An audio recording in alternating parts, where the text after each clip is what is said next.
자, 마지막 얘기는 이제 민주당이랑 이제 이재명 대통령 얘기를 좀 해봐야 될 것 같은데, 이번 주 토요일입니다. 전당대회 결과가 나오는데, 자, 정청래 후보와 박찬대 후보 지금 어제 마지막 TV 토론회 마치고 경쟁 치열하게 하고 있는데, 지금까지 추세로 봐서는 정청래 후보가 약간 좀 유리한 거 아니냐, 이런 해석이 좀 지배적입니다. 지금까지의 이제 경선 과정 어떻게 보셨고 어떻게 될 거라고 보세요?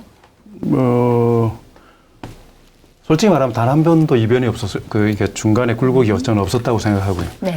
정청래 후보가 선두를 유지하고, 그리고 특히나 민주당 지지층들 사이에서는 다소 큰 갭으로 이렇게 유지됐었고, 선거운동 잘하시대요. 그래요? 정청래 후보가 진정성 있게 하면서 이 당원들의 정서들을 잘 반영하고, 결과적으로 이번에도 보면서 느꼈지만 정당 운영의 원리가 많이 바뀌고 있다. 초기에 이 선거가 시작됐을 때 대부분 언론에서도 그렇고 제가 아는 그리고 선임장도 그렇게 이야기하셨지 않습니까? 판이 바뀔 거다. 네. 판이 바뀔 거다. 정청래 의원이 아무리 열심히 준비를 했었어도 박찬대 후보가 나오면 곧 뒤집어질 거다라고 네. 대부분 이야기했어요. 왜 그러냐면 솔직히 말씀드리면 언론인들의 주요한 취재원들이 의원들이나 그 정당 내 오피니언 리더들과 이야기하게 되는 거지 그렇죠. 않습니까? 그리고 실제로 예전에는 그런 의원이나 지역위원장이나 혹은 당의 중책을 맡고 있는 사람들이 당원들에 대한 영향력들이 컸기 때문에 그 이야기들이 거의 부합했어요. 그리고 그 사람들이 움직이면 네. 지금 사실은 박찬대 후보 같은 경우에는 그분들의 지지를 많이 받는다는 걸 강점으로 내세우고 있는 거고, 네. 정청래 후보 같은 경우에는 오히려 혈혈단신으로 지금 이 당원들과의 모습들을 보이는 방식으로 차별화시켜서 나가고 있거든요. 당원들의 전략적 자기 판단이 당을 좌지우지하는 방향으로 지금 가고 있습니다. 국민의힘에서도 후보 바꾸려고 하는 걸 네. 당원들이 엎어버렸잖아요. 맞습니다. 그래서 다르다. 그리고 실제 언론에서 이제 정당 구조를 볼 때 게시판이나 이런 댓글들이 일부 조작되는 부분들도 있지만 당원들의 민심을 볼 수 있는 여러 그런 데를 봐야 정확하게 당심들을 알 수 네. 있을 거다. 네. 그런 부분에 있어서 정청래 후보가 쌓아놓은 지금까지의 당원들의 신뢰감이나 기대감들이 생각보다 간단치 않았었다. 그렇게 생각합니다.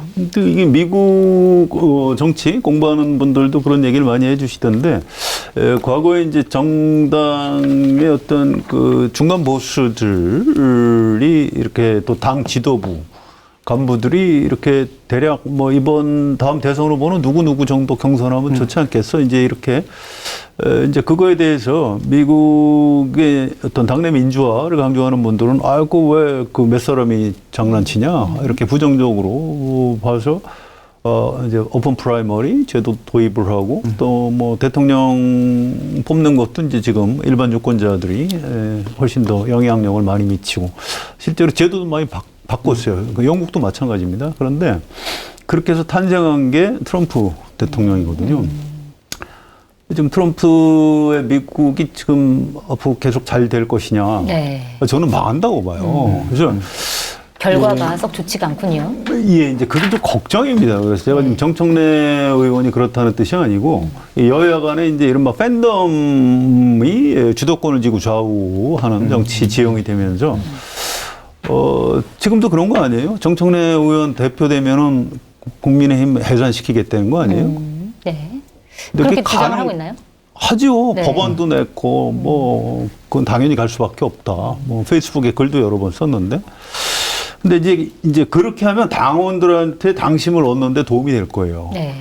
그런데 실제로 그게 가능하다고 생각하세요? 저는 불가능하다고 보거든요. 네. 그거는 이 당권을 잡는 데는 도움이 되겠지만 그 여당 대표가 그렇게 해서 당선이 된들 국회에서 야당하고 법률을 이렇게 의논해서 좀 같이 만들어 나가고 또 다음 전국 선거에서 이겨야 될 거 아닙니까? 다음 전국 선거에서 이기려면 민심을 잡아야 되고 중도 확장도 해야 되는 겁니다. 네. 근데 이제 그런 면에서 좀 걱정이 되는 거예요. 그래서 물론 이제 정청래 의원이 그동안 인지도도 굉장히 높고 또 이 탄핵 국면에서 굉장히 잘했잖아요. 그 기여도. 또 당원들도 그걸 다 평가를 해주는 겁니다. 그런데 대표가 된 다음에는 저는 조금 태도를 바꿔야 된다고 봅니다. 물론 아직 그 뚜껑을 안 열었기 때문에 누가 이긴다고 단정할 수는 없지만, 저도 이제 처음에 이거는 명심이 박찬대 의원한테 있기 때문에 이건 쉽게 뒤집힐 것이다라고 이제 예측을 했다가 이 현실을 제가 잘못 본 거죠. 저는 아무래도 좀 이렇게 당위론에 가깝고 네. 제 또 주요 취재원들이 아무래도 정치인들이고 하다 보니까 잘못 본 건데 뭐 어쨌든 뭐 당원들의 선택이에요. 그걸 뭐 어떻게 막을 수는 없는 거고. 그래서 이게 그 여당이 이제 능력과 경륜으로 국정을 이끌어가는 집단인데 자꾸 그럼 야당 뭐 해산하겠다고 그러고 뭐 지금 또 박찬대 의원은 뭐 45명을 뭐 국회에서 네. 쫓아내겠다고 그러고 좀 네네. 이거 좀 왜들 이러는지 이거 좀 곤란한 것 아닌가 이런 생각들을 좀 하고 있습니다. 네, 너무 강경하게 가고 있다. 만약에 누가 대통령이 되더라도 대통령이 아니라 이런- 대표가 되더라도 큰일 날 뻔했네요. 야당과의 관계를 어떻게 설정할 것이냐 이 문제도 사실은 굉장히 좀 중요해 보인다 이런 생각이 근데 사실 드네요. 저는 그 부분은 어쨌든 8월 22일 날 저쪽 당 대표가 결정이 되는 거지 않습니까? 22일 네. 네. 8월 22일이. 근데 기간이 얼마 남지 않았을 뿐더러 예를 들어서 8월 22일 날 탄핵이나 이런 부분들에 대해서 반대하고 네. 윤석열 뭐 그 전 대통령과 절연하지 못하는 지도부가 탄생했을 경우에는 네. 그럴 가능성이 커 보이죠, 지금. 뭐 어떻게 사실은 물론 말씀대로 협치가 필요하고 그리고 국민의 대의 헌법기관으로서 개개 의원들과의 입법에 대한 협의들은 필요하지만 정치적으로 협치의 관계가 놓이기는 사실은 어렵습니다. 네. 예, 그거는 그런 부분들에 대해서 국민의힘 당원과 지지자분들이 좀 현명하게 선택을 해주셨으면 좋겠다는 생각이 듭니다. 아무튼 여당 입장에서는 협치는 무조건 한다고 해야 되는 겁니다. 네, 그럼에도 불구하고. 근데 아예 토론에 나와서 협치의 대상이 아예 없다. 이건 곤란한 거예요.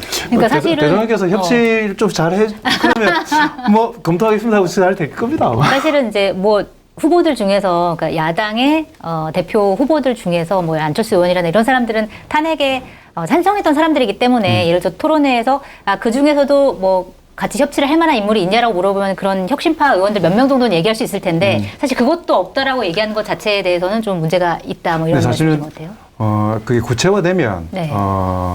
다른 집 지금 하는 데에서 뭔가 하나 탁 찍어버렸을 경우에 가지고 있는 후과들이 사실 있거든요. 그러니까 일단 저는 근데 모든 선거에 있어서 한 번, 두 번 정도의 태세 전환이 가능한 계기가 경선 통과해서 본선 후보 됐을 때 하고 본선 통과해가지고 당선이 되었을 경우에는 그 위치에 맞는 아까 성 기자님 말씀하셨던 것처럼 어떤 방향으로 갈 거냐 그리고 그 부분을 무난하게 연착륙시킬 수 있는 새로운 스탠스를 가질 수 있다라고 생각합니다. 이게 정치인들 시각에서만 보시면 안 되고요. 제가 이제 이 정치 양극화 지형에서 좀 걱정이 많이 돼서 그래요. 네.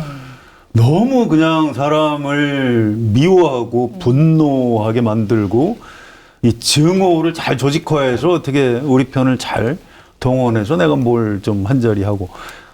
그러니까 정치를 왜 하는 거죠? 결국 나라 전체가 잘 되고 우리 국민이 행복하게 살고 뭐 이런 것 때문에 하는 건데 그게 아니고 우리 진영에 내가 대표만 되면 된다.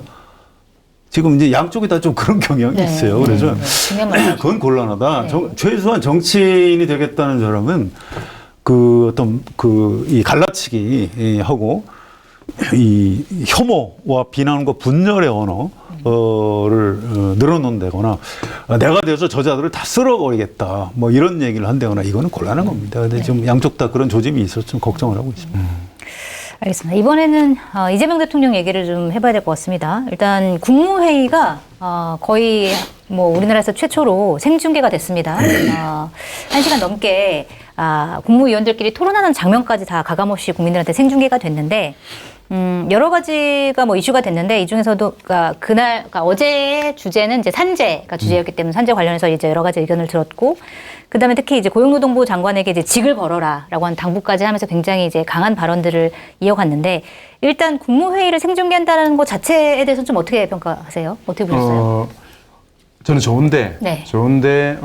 그 형식이 한번 좋았기 때문에 앞으로도 그런 형식을 유지해야 된다라는 고정이나 강박은 저는 가지지 않았으면 좋겠습니다. 네. 왜냐하면, 공개되기 때문에 거기에 맞추기 위해서 본질적이지 않은 준비들을 해야 될 내용들이 실제로 생길 수 있거든요. 네. 그리고 예를 들어서 그걸 너무 상시화시키면 이를테면 어제도 이야기 나왔지만 지금 관세 협상이나 외교안보 문제 네. 그리고 국무회의라는 것을 형식적인 것으로 만들지 않고 실질적인 것으로 만들려면 보안 사항이나 이런 부분들이 심도 있게 사실 논의가 돼야 되는 거지 않습니까? 네. 근데 전 처음 해볼 때는 저는 대단히 좋다고 생각합니다. 이게 정치의 효능감에 대해서 국민들에게 신뢰를 주는 거기 때문에. 네. 그리고 계속 말씀드리지만 정권 초반에는 어찌됐든 간에 가장 큰 마케팅 포인트가 국민이 뽑은 대통령이 잘한다라는 걸 보여주는 게 정부 입장에서는 가장 효과적인 포인트니까 네. 그런 부분에서 가장 적절하게 잘 사용하고 있고 분야도 가장 가시적인 성과가 나올 수 있는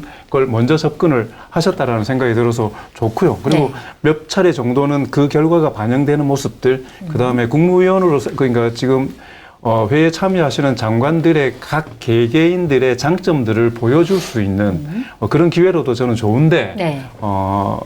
굳이 일정을 뭐 한 달에 한 번 한다 이렇게도 정하지 말고 필요에 따라 국민들과의 소통이 필요한 아젠다에 따라서 유동적으로 좀 하셨으면 좋겠다는 생각만 네. 합니다. 계속 보니까- 하시면 안 된다 그 얘기. 어제 국무위원들도 되게 당황한 것 같더라고요, 보니까. 근데 그 말은 맞는 것 같아요. 이걸 만약에 계속한다 그러면 국무위원들이 그거에 맞는 것들을 준비해 준비하게 되죠. 가면서 예, 예. 훨씬 더 좀 뭔가 그러니까 진짜 실무적인 토론이 좀 안 될 수 있겠다 이런 생각이 좀 들긴 하네요. 어떻게 보셨어요? 맞습니다. 예, 그런 거고요. 어제 이제 인사혁신처장 그게 또 화제가 됐죠. 그분한테 또 발언 최동석. 기회를 줬는데 네. 말을 좀 이상하게 해가지고 그러게요. 또 뭐 이렇게 오히려 국민들한테 인식이 더 안 좋아진 것 같아요. 어제 발언 때문에. 예, 그러니까 언론 잘라야 돼요. 네. 그런 사람 옆에 두면 안 됩니다. 네. 이재명 대통령 지지율만 계속 빠질 수가 있어요. 왜냐하면 이분이 너무 많은 말을 해놨기 때문에 앞으로 또 나올 겁니다. 네. 지금까지 나온 게 다가 아니에요. 그래서 하루가 멀다 하고 계속 새로운 게 나오고 있긴 하더라고요. 보니까. 예, 예. 뭐 누가 이렇게 쟁여놓고 있다가 하나씩 땡기는 거예요. 이렇게. 본인도 기억을 못 할 거예요. 내가 이런 얘기를 했나? 뭐 그럴 거예요. 전 다 좋은데 입을 걷어차고 있을 겁니다. 이불킥. 이런 겁니다. 뭐 정치인들을 자기가 비난했다. 뭐 그건 뭐 그럴 수 있어요. 고위공직자에 대해서 좀 독설을 했다. 뭐 그건 용서가 되는데 네. 두 가지 측면. 하나는 이재명 대통령에 대한 아부를 너무 심하게 한 거예요. 네. 무슨 뭐 민족의 구원자, 영재성을 가진 천재, 뭐 이런 얘기. 표정 관리 잘해야지. 그다음에 형수 욕설 사건에 대해서 후회하면서 성숙해지는 것이다. 뭐 이런 얘기도 있어요. 이거는 곤란하다. 왜냐하면 네. 이재명 대통령이 그래서 이 사람을 인사혁신처장을 시켰구나. 네. 이렇게 되는 겁니다. 사실은 꼭 그건 아닐 거예요. 꼭 그건 아니고 뭐 실제로 한국은행 교보생명에서 인사를 했던 분이니까. 근데 나중에 직업이 바뀐 겁니다. 유튜버로. 그럼 그냥 계속 유튜브 하면서 자유롭게 사시면 되지. 공직을 왜 맡겨? 왜 또 맡아요, 본인이? 이제 뭘 하는 건지 모르겠고. 네. 누가 됐든 유권자 욕을 하면 안 되는 건데, 김문수 후보 지난번에 찍은 41%는 우매하다? 교육이 필요하다? 네. 지금 무슨 이런 사람이 공무원 인사 총괄하는 인사혁신처장 옛날 총무처 장관이에요. 지금 월요일 날 이재명 대통령이 새로 된 장관들 임명장 줬죠. 네. 그 옆에 이 이미지 안 좋은 이분이 계속 임명장 이렇게 전달해주고 또 머리가 하얘서 또 눈에도 잘 보이더라고요.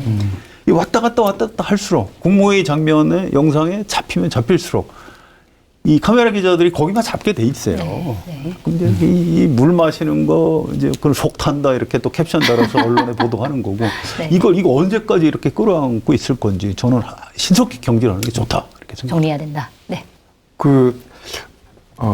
검증에까지 주요한 검증의 부분이 실제적으로 좀 바뀌고 있다라는 생각이 사실 들더라고요. 네. 전통적으로 보면 재산, 뭐 병역, 그다음에 학력, 뭐 이런 부분들, 자녀 문제들, 이 문제들이 물론 지금도 가장 중요한 검증의 수단이지만 이건 객관화되어 있는 것이기 때문에 이 부분에 대해서 현격한 결격 사유가 있으면 물론 예외도 있었지만 거의 이제 단위에 오르지를 않지 않습니까? 갈수록 더 중요한 게 말, 네. 글, 뿌려놓은 자기 스스로 해왔던 말과 글, 그리고 그 말과 글을 할 때의 태도와 자세, 그 말과 글에 대해서 지금 이 시점에서 대하는 태도와 자세, 이게 사실은 국민적 여론을 더 지금 키웠다가 줄였다가 이렇게 하는 건데 네. 그런 부분에 있어서 저는 국무회의 때 그 발언 내용 지나고 나서 봤지만 퇴임사하나 싶었어요.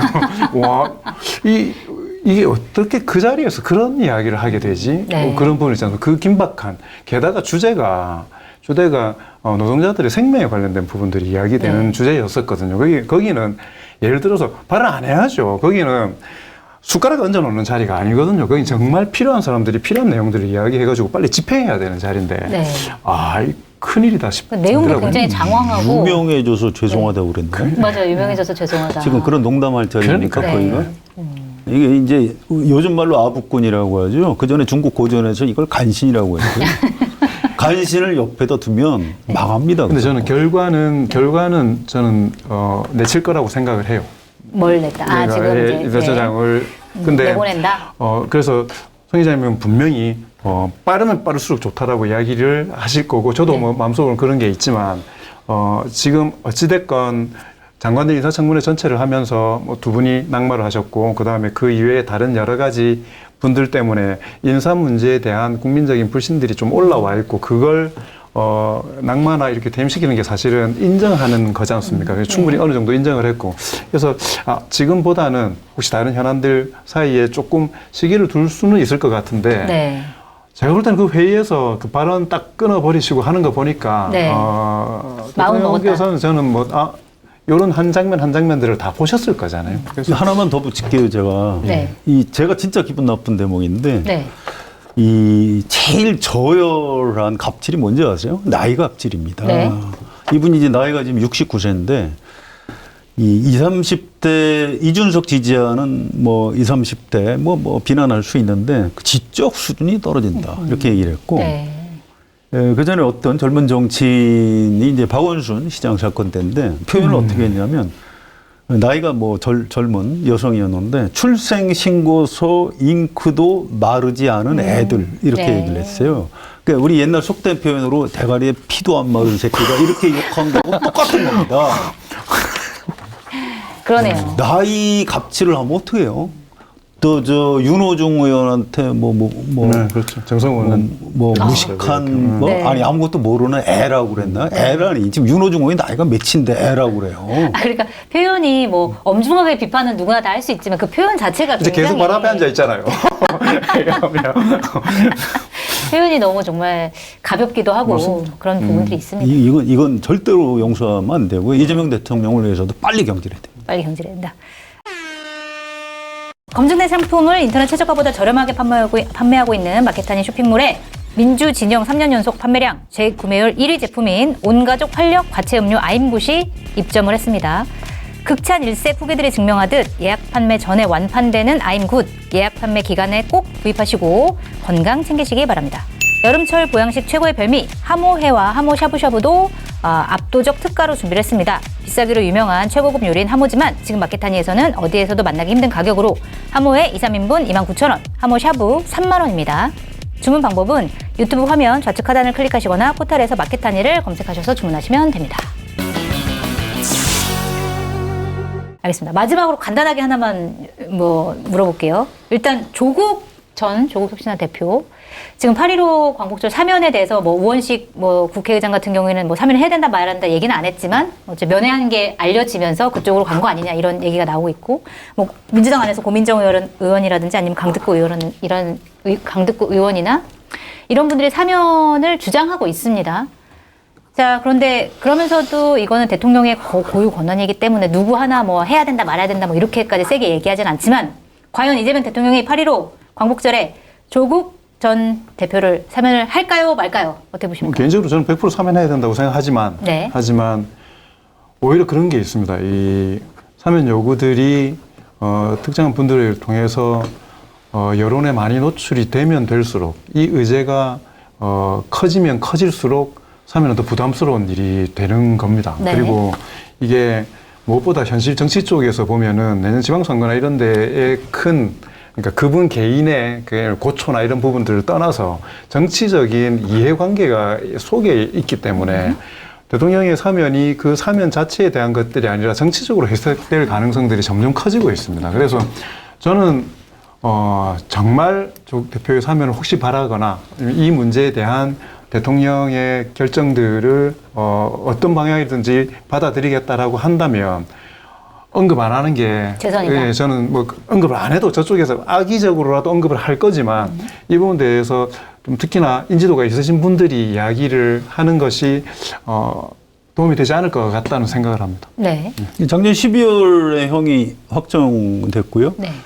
그래서 올 12월이 아니고 내년 12월 돼야 2년 형기가 찹니다. 그래서 물론 검찰 과잉 수사에 의해서 그 부인하고 같이 자식들하고 돼서 뭐 여러 가지 고통을 겪으신 거에 대해서 공감하는 국민이 많은 건 사실인데 그래도 이제 형기가 실제로 수용 생활하기 너무 짧다 이런 부담이 하나 있고요. 네. 또 현실적으로 좀 하기가 어려울 거예요. 이게 그 대통령실 참모들이 검토하고 있지 않다 하면서 그러나 이번 광복절에 민생 사면을 할 것이다. 네. 이렇게 얘기를 했거든요. 네, 중요한 포인트입니다. 민생 사면 해야죠. 조국 전 대표를 사면한다면 이제 정치 사면이 될 수밖에 없는데 정치 사면에는 법칙이 있어요. 섞어서 합니다. 네, 균형을 맞춰서 여야. 네, 그 균형을 맞출 수밖에 없어요. 그래야 국민 통합이 되는 겁니다. 그래서 균형을 맞출 수 있는 거 지금 특검이 한참 진행 중인데 뭐 윤석열, 김건희를 사면할 거예요. 아니면 거기는 형이 확정이 안 되죠, 지금. 아니면 국민의힘에 뭐 사면할 만한 사람이 지금 누가 있어요? 없는 겁니다. 그래서 그런 식의 국민통합형 정치 사면을 지금 할 시기가 아니다. 그래서 저는 이번 광복절에는 특별 사면이 쉽지 않을 것 같다.